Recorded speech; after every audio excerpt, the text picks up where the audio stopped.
प्यारे बच्चों, आज हम इंटरमीडिएट सामान्य हिंदी में मॉडल प्रश्न पत्र सत्र 2024-25 का हल करेंगे। तो देख रहे हैं समय 3 घंटे 15 मिनट, पूर्णांक 100 जो सामान्य निर्देश होते हैं वो दिए हुए हैं। इसके बाद खंड का देख रहे हैं, खंड का में पहला प्रश्न है, पहले का नंबर शिक्षा का उद्देश्य निबंध के लेखक हैं। तो शिक्षा का उद्देश्य निबंध के लेखक संपूर्णानंद, ऑप्शन सेकंड सही है। इसके बाद खा नंबर में दिया है लल्लू लाल की रचना है, तो लल्लू लाल की रचना प्रेम सागर, ऑप्शन सेकंड सही है। इसके बाद गा नंबर में देखते हैं, गा नंबर में दिया है पर्दा कहानी के लेखक हैं, तो पर्दा कहानी के लेखक यशपाल, ऑप्शन नंबर 4 सही है।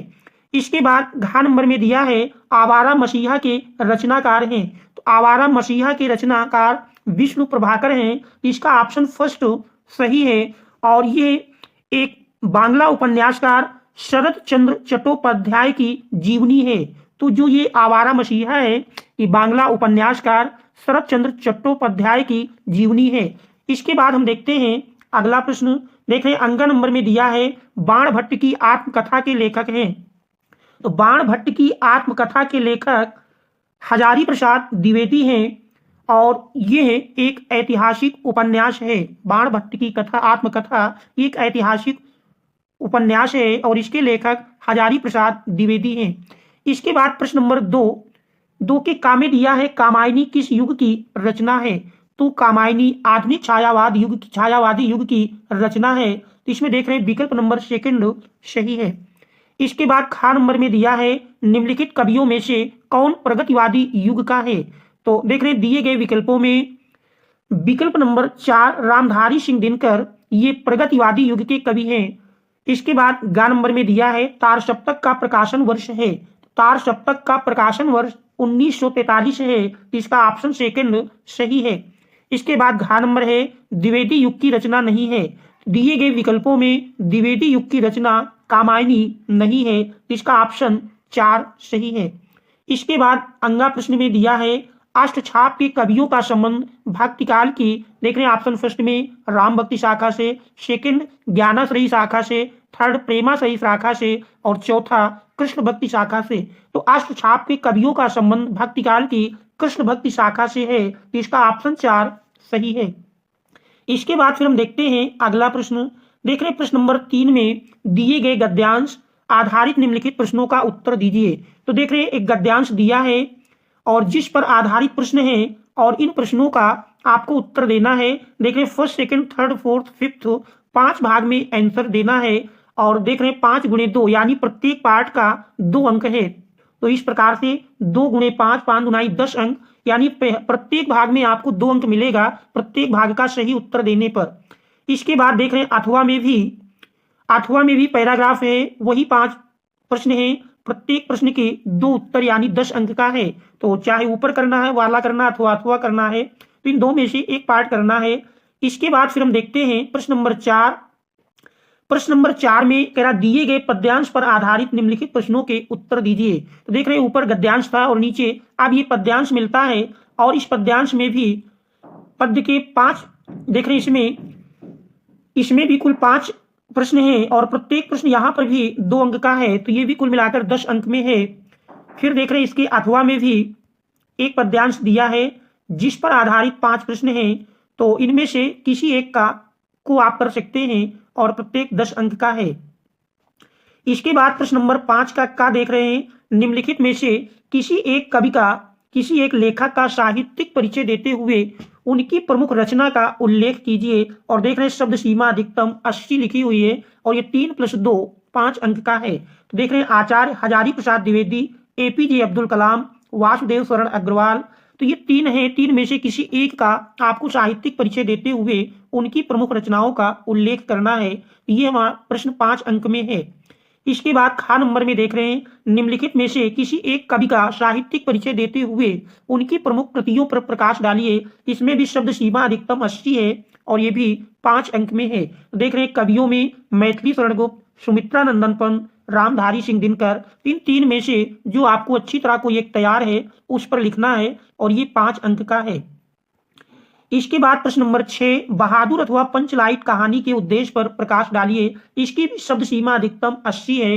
अथवा ध्रुव यात्रा कहानी की कथा वस्तु अपने शब्दों में लिखिए। और देख रहे हैं ये प्रश्न भी 5 अंक में आया है। इसके बाद 7वां प्रश्न है, स्वपठित खंड काव्य के आधार पर किसी एक प्रश्न का उत्तर दीजिए। स्वपठित खंड काव्य के आधार पर किसी एक खंड के एक प्रश्न का उत्तर दीजिए। इसमें भी देख रहे हैं शब्द सीमा अधिकतम 80 है और ये 5 अंक का प्रश्न है। तो आपकी जनपद में जो खंड काव्य चलता है उस पर आधारित एक प्रश्न का उत्तर देना है। जैसे फर्स्ट में दिया है, श्रवण कुमार खंड काव्य के नायक का चरित्र चित्रण अथवा श्रवण कुमार खंड काव्य के आधार पर दशरथ का चरित्र चित्रण, इन दोनों में से किसी एक का करना है और वो 5 अंक का होगा। तो कहने का तात्पर्य ये है कि आपकी जनपद में जो भी खंड काव्य चलता है उसी खंड काव्य के आपको उत्तर देने हैं। सेकंड देख रहे हैं, रश्मरथी खंड काव्य है। तो जिस जनपद में चलता है रश्मरथी का करेंगे, जिसमें मुक्त यज्ञ चलता है उसमें मुक्त यज्ञ का करेंगे।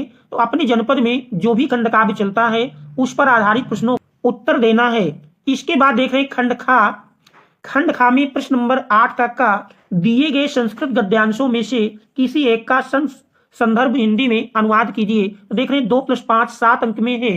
तो 2 अंक का संदर्भ होगा, 5 अंक का अनुवाद। तो देख रहे हैं इसमें भी 2 पैराग्राफ हैं, 2 में से किसी एक का कर लेना है। इसको करना है अथवा इसको, इन 2 में से किसी एक को करना है जो कि 7 अंक का होगा। इसी प्रकार देख रहे हैं खा नंबर में दिए गए पद्यांशों में से किसी एक का ससंदर्भ हिंदी में अनुवाद कीजिए। तो देख रहे हैं इसमें भी पहले श्लोक का करना है अथवा दूसरे का, 2 में से किसी एक का करना है और ये भी 7 अंक में है। इसके बाद प्रश्न नंबर 9 है, निम्नलिखित मुहावरों में से किसी एक का अर्थ लिखकर के वाक्य में प्रयोग कीजिए। तो देख रहे हैं यहाँ पर 4 मुहावरे दिए हैं, 4 में से किसी एक वाक्य का प्रयोग अर्थ लिखकर वाक्य प्रयोग करना है। जैसे फर्स्ट में देख रहे दिखा है, तलवार की धार पर चलना, जिसका अर्थ है जोखिम भरा काम करना।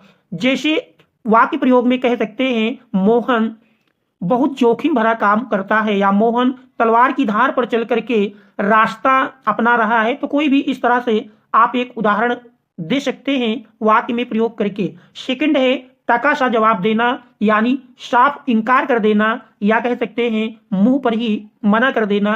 तो ये इसका अर्थ है। इसके प्रयोग के रूप में आप कोई भी उदाहरण दे सकते हैं। जैसे कह सकते हैं, मोहन ने उससे मोटरसाइकिल मांगी और उसने टका सा जवाब दे दिया, अर्थात उसने मना कर दिया। थर्ड है दाल में काला होना। दाल में काला होना का अर्थ है किसी बात पर संदेह होना या कुछ गड़बड़ी होना। जैसे वाक्य प्रयोग के रूप में देखेंगे, मोहन के घर पुलिस आई, इसका अर्थ है कि दाल में कुछ काला है। तो इस प्रकार से कोई भी आप उदाहरण दे सकते हैं। चौथा है नमक मिर्च लगाना। नमक मिर्च लगाना का अर्थ है किसी बात को बढ़ा चढ़ाकर कहना।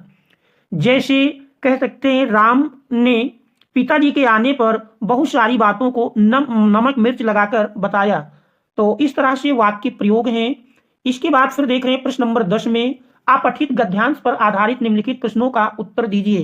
तो देख रहे हैं ये एक अपठित गद्यांश है और इसको पढ़ करके प्रश्नों का उत्तर देना है।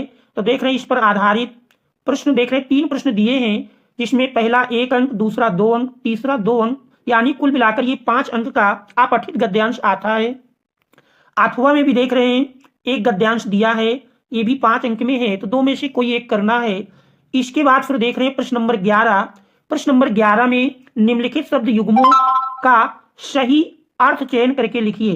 देख रहे हैं पहले में वसन और व्यसन। तो वसन से तात्पर्य है वस्त्र या कपड़ा, और व्यसन माने आदत। इसमें ऑप्शन सी सही है।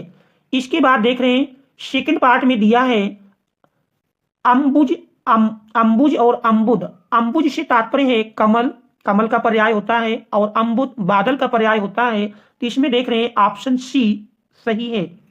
इसके बाद अगला पार्ट देखते हैं। अगले पार्ट में देख रहे दिया है निम्नलिखित शब्दों में से किसी एक शब्द के 2 अर्थ लिखिए। जैसे फर्स्ट में देख रहे अंबर, अंबर का अर्थ कपड़ा और आकाश दोनों होता है। इसी प्रकार से पट, पट से तात्पर्य है पर्दा, या कह सकते हैं किवाड़ का पल्ला। ये पट के 2 अर्थ मिल जाएंगे। इसी प्रकार विधि, विधि से तात्पर्य है एक कह सकते हैं नियम, व्यवस्था, प्रणाली। तो ये विधि के अर्थ हैं। फिर नाग, नाग से तात्पर्य है काले रंग का, या कह सकते हैं सांप। इसके बाद ग नंबर है निम्नलिखित वाक्यांशों के लिए एक शब्द का चयन कीजिए। तो देख रहे हैं जैसे फर्स्ट में लिखा है जो आंखों के सामने हो, तो आंखों के सामने विकल्प है नेत्र सम्मुख, प्रत्यक्ष, आंख के आगे, प्रत्येक आंख। तो जो आंख के सामने हो उसको प्रत्यक्ष कहा जाता है, इसमें ऑप्शन बी सही है। इसके बाद अगला है जानने की इच्छा रखने वाला। तो जानने की इच्छा रखने वाला ऑप्शन ए जानकार, बी ज्ञानी, सी जिज्ञासु, डी बुद्धिमान। तो जानने की इच्छा रखने वाले को जिज्ञासु कहा जाता है, इसका ऑप्शन सी सही है। इसके बाद घ नंबर में देख रहे दिया है निम्नलिखित में से किन्हीं दो वाक्यों को शुद्ध करके लिखिए। तो यहाँ पर देख रहे 3 वाक्य दिए हैं, 3 में से कोई 2 वाक्य आपको शुद्ध करके लिखना है। 4 वाक्य दिए हैं, 4 में कोई 2 शुद्ध करके लिखना है। प्रश्न नंबर 12 का वीर रस अथवा हास रस का स्थायी भाव के साथ उदाहरण अथवा परिभाषा लिखिए। तो देख रहे वीर रस का स्थायी भाव उत्साह होता है और इसकी आप उदाहरण दे सकते हैं। हास रस का स्थायी भाव हास होता है और इसका भी एक उदाहरण दे देना है। इसके बाद ख नंबर में श्लेष अथवा उत्प्रेक्षा अलंकार का लक्षण अथवा उदाहरण लिखिए। तो श्लेष अलंकार में जानते हैं जहां कोई शब्द एक बार आए लेकिन उसके अर्थ एक से अनेक हो, वहां श्लेष अलंकार होता है। जैसे उदाहरण के रूप में कह सकते हैं चरण धरत चिंता करत चितवत चारों ओर और सुवर्ण को खोजत फिरत कवि व्यभिचारी चोर, ये श्लेष अलंकार का उदाहरण है। इसी प्रकार उत्प्रेक्षा अलंकार का लक्षण होता है, इसमें मनु मानो जनु जानो आदि ये शब्द अगर मिलते हैं तो वहां पर उत्प्रेक्षा अलंकार होता है, जैसे मनो नीलमणि शैल पर। ठीक है, तो ये उत्प्रेक्षा अलंकार का उदाहरण है। फिर है दोहा अथवा सोरठा छंद का मात्रा सहित एक उदाहरण लिखिए। तो दोहा अथवा सोरठा में से को किसी एक का आपको लक्षण सहित उदाहरण लिख देना है। तो देख रहे हैं ये सब 2-2 अंक के हैं। बैंक में खाता खोलने के लिए बैंक प्रबंधक को आवेदन आबलिक प्रार्थना पत्र लिखिए। और देख रहे हैं 6 अंक में आया है अथवा शहर में फैली संक्रामक बीमारी की तरफ जिलाधिकारी का ध्यान आकर्षित करने के लिए आवेदन पत्र या प्रार्थना पत्र लिखिए। तो देख रहे हैं 6 अंक का आता है, प्रार्थना पत्र अथवा आवेदन पत्र लिखना है। इसके बाद प्रश्न नंबर 14 में दिया है निम्नलिखित विषयों में से किसी एक पर अपनी भाषा शैली में निबंध लिखिए। तो निबंध देख रहे हैं 9 अंक में पूछा जाता है। तो दिए गए देख रहे हैं 5 निबंध दिए हैं, 5 में से कोई एक करना है। पहला है देश में बेरोजगारी की समस्या, दूसरा है आतंकवाद की समस्या और समाधान, तीसरा है वृक्षारोपण का महत्व, चौथा है विद्यार्थी और राजनीति, पांचवा है देश की समृद्धि और विकास में समाचार पत्रों की भूमिका। तो देख रहे हैं इस प्रकार से 5 निबंध हैं, 5 में से कोई एक निबंध करना है। तो ये है मॉडल प्रश्न पत्र सामान्य हिंदी का, जो कि विज्ञान वर्ग के विद्यार्थियों के लिए होता है। तो ये सत्र 2024-25 के लिए अर्थात यूपी बोर्ड एग्जाम 2025 के लिए सामान्य हिंदी का प्रश्न पत्र है। तो इसी प्रकार से अन्य विषयों का मॉडल प्रश्न पत्र देखने के लिए, जानने के लिए आप यदि चैनल पर नए हैं तो चैनल को सब्सक्राइब कीजिए। Thanks all of you for watching.